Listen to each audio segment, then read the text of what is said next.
اعوذ باللہ من الشیطان الرجیم۔ سورۃ البقرہ آیت نمبر 282 درمیان سے آخر تک انشاءاللہ آج ہم پڑھیں گے۔ بسم اللہ الرحمن الرحیم۔ ولا یأبی الشہداء اذا ما دعوا،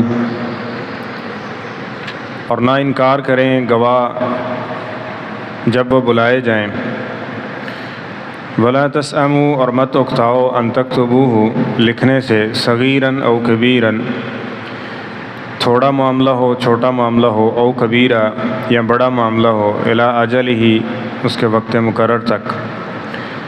ذالکم اقسط عند اللہ، یہ زیادہ مبنی پر انصاف ہے اللہ کے ہاں۔ واقوم للشہادہ، اور گواہی کو زیادہ قائم اور درست رکھتا ہے۔ وَأَدْنَىٰ أَلَّا تَرْتَابُوا، اور زیادہ قریب ہے کہ تم شک میں نہیں پڑو گے۔ الا مگر ان تکون تجارتاً حاضرہ، یہ کہ لین دین ہو، تجارت ہو ہاتھوں ہاتھ۔ تدیرونہا بینکم، جو تم آپس میں لین دین کر رہے ہو۔ فلیس علیکم جناح، تو تم پہ کوئی گناہ نہیں ہے، اللہ تکتبوہا، اگر نہ تم اسے لکھو۔ وَأَشْهِدُوا، اور گواہ بنا لو، اذا تبایعتم، جب بھی تم خرید و فروخت کرو۔ وَلَا يُضَارَّ كَاتِبٌ وَلَا شَهِيدٌ، اور نہیں تکلیف دی جائے گی لکھنے والے کو اور نہ ہی گواہ کو۔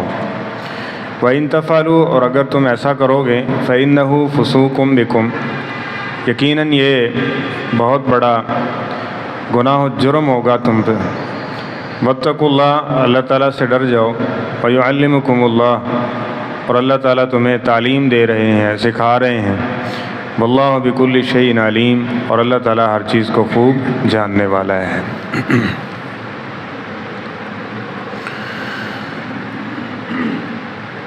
اس آیت میں قرض کے، ادھار کے جو معاملات ہیں اس کو نوٹ کرنے کا، لکھنے کا، اور اگر کوئی خرید و فروخت کا معاملہ ہے اور وہ نسیہ ادھار کی شکل میں ہے تو اس پر گواہ بنانے کی بات ہو رہی ہے۔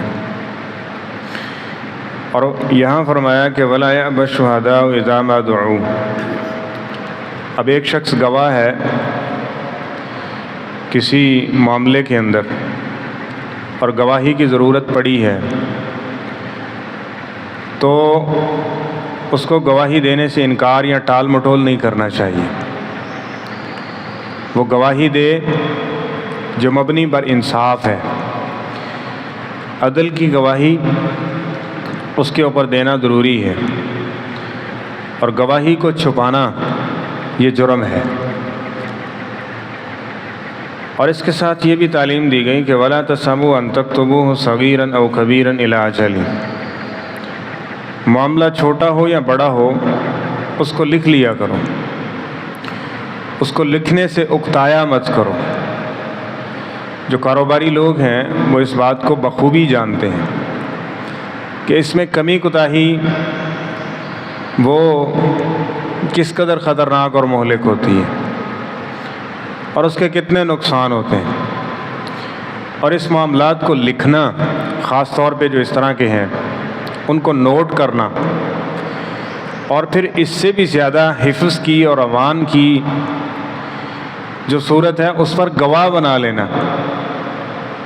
آگے اس کے فوائد ذکر کیے جا رہے ہیں کہ ذالکم اقسط عند اللہ، سب سے پہلی چیز کہ اللہ کے ہاں مبنی پر انصاف یہ چیز ہے کہ کسی کے ذہن میں کوئی ایسی بات ہی نہ آئے، گواہ بھی موجود ہیں، بات بھی لکھی ہوئی ہے، شک کی کوئی گنجائش ہی نہیں ہے۔ واقوام للشہادہ، اور اگر گواہ اس کو کوئی پیسے شیسے لگ گئے ہیں یا کوئی اور معاملہ بن گیا ہے، اس کا کوئی ڈنڈی مارنا چاہ رہا ہے یا گواہی نہیں دے، تو اس پہ دستخط موجود ہیں، اس کی گواہی موجود ہے اس کے اندر، اور یہ تحریر پوری موجود ہے، تو یہ گواہی کو مزید پختہ کر دے گی۔ وَأَدْنَىٰ أَلَّا تَرْتَابُوا، اور بس اوقات ایسا ہوتا ہے کہ بندہ چاہتا نہیں ہے ایسا، دونوں طرف سے ہی ایسا ہو سکتا ہے، شکوک و شبہات کا جو ہے وہ پیدا ہو جاتے ہیں۔ بندے نے ایک چیز خود لی ہوتی ہے، اور بس اوقات یہ کھاتا سسٹم میں آپ جانتے ہیں نا جب ایک چیز جمع ہوتی رہتی ہے، بندہ ایک چیز سامان لیا اور اس کے بعد مہینے کے بعد جب دیکھتے ہو وہ اتنا پیسے میرے کھاتے میں چڑھ گئے، تو اب وہ ایک انسان پریشان ہو جاتا ہے۔ اب ہوتا یہ ہے کہ لکھنے والا بھی درست ہوتا ہے اور جو اس نے لکھا ہے وہ اس نے لیا بھی ہوتا ہے اس صورت میں، لیکن اس پہ بندہ شکوک و شبہات کا شکار ہو جاتا ہے۔ تو اس میں خیر پر مبنی چیز کیا ہے؟ وہ یہی ہے کہ لکھا جائے اور لکھنے کے ساتھ اس معاملے کے اوپر گواہ بنا لیا جائے، تاکہ اس معاملے میں جو ایک شیطان ہے نا، شیطان بس اوقات دونوں مخلص ہوتے ہیں، لیکن شیطان ہے اس کا مطلب ہے پھوٹ ڈالنا، وہ چاہتا ہے اختلاف ڈالنا، چاہتا ہے ان دلوں کو توڑنا، تو وہ ایسی چیزیں ذہن میں لا کھڑی کرتا ہے، اور فطرتی چیز بھی بس اوقات اس طرح کی ہوتی ہے۔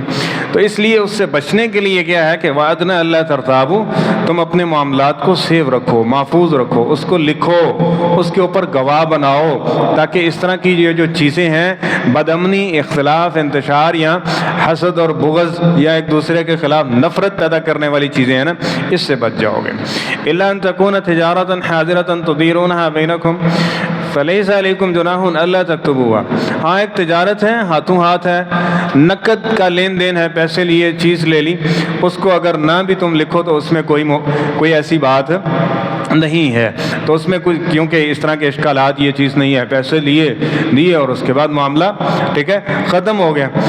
تو فرمایا واشہدوا اذا تبایعتم، اس کے بعد بھی یہ ہے کہ اگر بس اوقات خرید و فروخت کا معاملہ بڑا ہے تو اس میں اگر تم گواہ بنا لو تو یہ زیادہ بہتر ہے۔ بس اوقات ایسا ہوتا ہے کہ خرید و فروخت ہو گئی، بیانہ لے لیا، سارا کچھ معاملہ، اس کے بعد مکر جاتے ہیں، اس کے بعد اپنی بیع سے پیچھے ہٹ جاتے ہیں، جو زبان کی ہوئی ہے اس سے انکار کر دیتے ہیں، ایسی چیزیں بھی موجود ہوتی ہیں۔ تو اگر اس طرح کا کوئی معاملہ ہے تو اس موقع پہ کیا کرنا؟ گواہ بنا لینا۔ نبی کریم صلی اللہ علیہ وسلم کے پاس بھی ایسا واقعہ پیش آیا تھا نا، غیر مسلم سے آپ نے بیع کر لی، سیدنا خزیمہ رضی اللہ عنہ، اب وہ بات کو گواہ لے کے، گواہ تو ہے کوئی نہیں ہے، اب وہ یہ پرکھنا چاہتے کہ یہاں تو کوئی موجود ہی نہیں تھا، تو انہوں نے وہاں پہ گواہی دی کہ اللہ کے رسول صلی اللہ علیہ وسلم نے یہ بیع کی ہے۔ تو نبی کریم صلی اللہ علیہ وسلم نے پوچھا آپ کو کس نے کہا تھا کہ یہ آپ نے تو نہ دیکھا نہ وہاں موجود تھے؟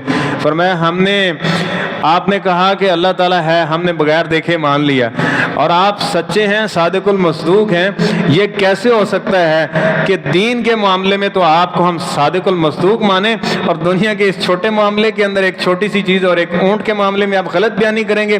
یہ ہو ہی نہیں سکتا کہ آپ کی زبان اور آپ کی زبان سے کوئی غلط بات نکلے۔ تو یعنی اس نے وہاں سے نجائز فائدہ اٹھانے کی کوشش کی، اور گواہی کی صورت میں کیا ہوتا ہے؟ اس طرح کے خرید و فروخت، لین دین، اس کے معاملے کے اندر بندہ بالکل کلیئر ہو جاتا ہے اور بات واضح ہو جاتی ہے، ایک داغ دبا کہ یہ انسان اپنے زبان سے یا اس طرح کی چیزوں سے پیچھے ہٹ گیا، اس طرح کے الزام تراشیوں سے وہ بچ سکتا ہے۔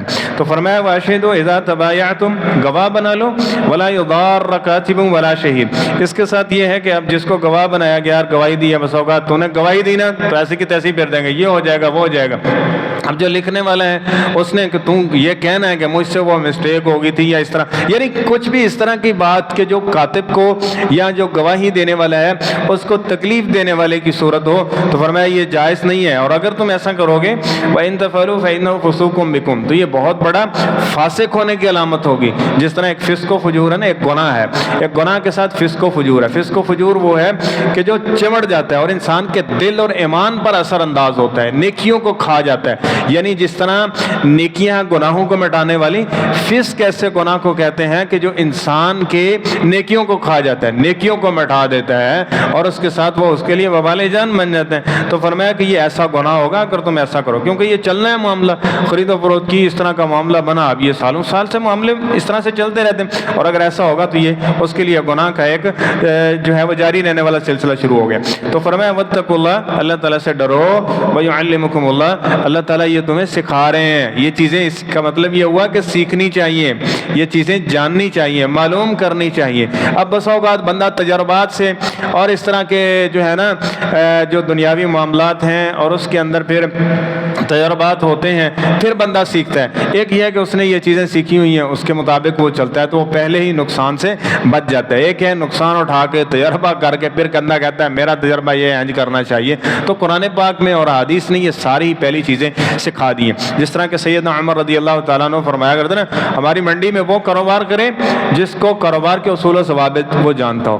میں کو باہر سے آ جائے گا اور ایسی ویسی کر دے گا اور اس میں بس اوقات یہ ہوگا لوگ کہیں گے چلو جی کم زیادہ ٹھیک ہے اور اس طرح سے کر لو. تو کاروبار ہے اس کے بھی اصول ہیں, اس کے ضوابط ہیں. تو فرمایا جو اس کے اصول و ضوابط اور جو طریقہ کار سکھائے گئے ہیں نا اس کو سیکھو اور اس کے مطابق کرو. اور نبی کریم صلی اللہ علیہ وسلم جس طرح حلال کی ترغیب دی ہے نا فرمایا قرب قیامت کیا ہوگا, حلال اور حرام کی تمیز مٹ جائے گی. انسان بس آنا چاہیے حلال ہے حرام ہے یہ فکر ختم ہو جائے گی. اور یہ فکر کب ہوگی جب انسان کو پتہ ہوگا اور وہ سیکھے گا کہ حلال طریقہ کون سا ہے اور حرام کون سا ہے, کون سی طرح سے عمل جائز ہے اور کس طرح سے عمل سے روک دیا گیا. تو ان چیزوں کو سیکھنا کیونکہ یہ ایک لانگ ٹرم معاملات ہوتے ہیں, بندے کی زندگی کے معاملات ہیں. اور اگر اس کو سیکھ لے گا تو بہت سارے معاملات میں آسانی بھی ہو جائے گی. اور اگر کہیں کوئی غیر شرعی چیز ہوگی تو وہ اس سے اپنے آپ کو بچا کر اس کے حلال اس میں حرام کی آمیزش سے محفوظ ہو جائے گا. تو اس لیے فرمایا وَيُعَلِّمُكُمُ اللَّهُ, اللہ تعالیٰ یہ تمہیں تعلیم دے رہے ہیں, سکھا رہے ہیں. وَاللَّهُ بِكُلِّ شَيْءٍ عَلِيمٌ, تم تو نہیں جانتے, اللہ تعالیٰ ہر چیز کو جانتا ہے. بندہ وقتی طور پہ کہتا ہے ایتھے کیڑا مسئلہ پیدا ہونا ہے نا, 2-4 مہینے 2-4 دن گزرنے کے بعد پھر مسئلے کیا مسائل کھڑے ہو جاتے ہیں. تو اللہ تعالیٰ سکھا رہے ہیں اور اللہ جانتے ہیں, تم نہیں جانتے. وَاللَّهُ يَعْلَمُ وَأَنْتُمْ لَا تَعْلَمُونَ, اللہ تعالیٰ غیب کے علم کو جانتے ہیں, تمہارے پاس تو ایک ظاہر کا علم ہے. پھر ظاہر جب آئے گا بس اوقات مشکل کی اور پریشانی کا سامنا کرنا پڑے گا. اس لیے جو تعلیمات اسلام ہے نا اس کو قبول کیجئے اور اس پہ عمل پیرا ہوئیے. یہ ایڈوانس تمہیں خبردار کرتی ہیں, متنبع کرتی ہیں اور آنے والے اس طرح کے جو معاملات ہیں اس سے انسان کو جو ناگوار ہیں اس سے محفوظ رکھتی ہیں. اللہ تعالیٰ ہمیں قرآن و سنت کی تعلیمات سیکھنے اور اس کے موافق عمل پیرا رہنے کی توفیق نصیب فرمائے.